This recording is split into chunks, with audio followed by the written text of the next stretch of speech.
আলহামদুলিল্লাহ। আজ আমাদের পর্ব নামাজের ভিতরে যখন আমাদের ওয়াজিব তরক হয়ে যাবে, ওয়াজিব তরক হয়ে যাওয়ার পরে আমাদের সহসিজদার নিয়মটা কী এবং নামাজ সহিশুদ্ধ হওয়ার পদ্ধতি কী। দেখা যাচ্ছে ভাই, আমরা আজ নামাজ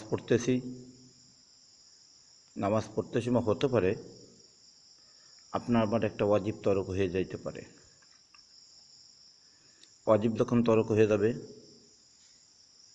আর যখন আপনার আমার স্মরণ হবে যে আমার নামাজের ভিতরে একটা ওয়াজিব তরক হয়ে গেছে, যখন একটা ওয়াজিব আমাদের তরক হয়ে যাবে তখন নামাজ আপনার আমার ছেড়ে দেওয়া উচিত নয়। নামাজ আপনার আমার পড়ে যেতেই হবে। পড়ে যাওয়ার পরে যখন আপনার আমার শেষ বৈঠক হয়ে যাবে, নামাজের শেষ বৈঠক হয়ে গেলে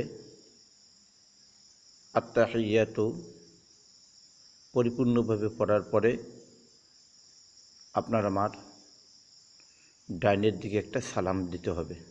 1 নম্বর পদ্ধতি এই যে ডাইন সাইডের দিকে একটা সালাম দিতে হবে। সালাম দেওয়ার পরে আবার আপনার আমার দুটো সিজদা দিতে হবে। এই দুটো সিজদা দেওয়ার পরে বসে তারপর আপনার আমার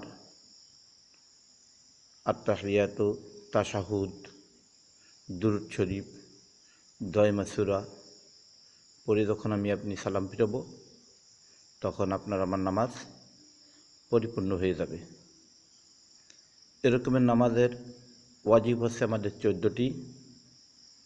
সেই নামাজের যে 14টি ওয়াজিব আছে, এই ওয়াজিবগুলোকে আমাদের পরিপূর্ণ মুখস্থ করে নিতে হবে। অনেক ভাই আছে, অনেক মা বোন আছে, এরা নামাজ ছেড়ে দেয়।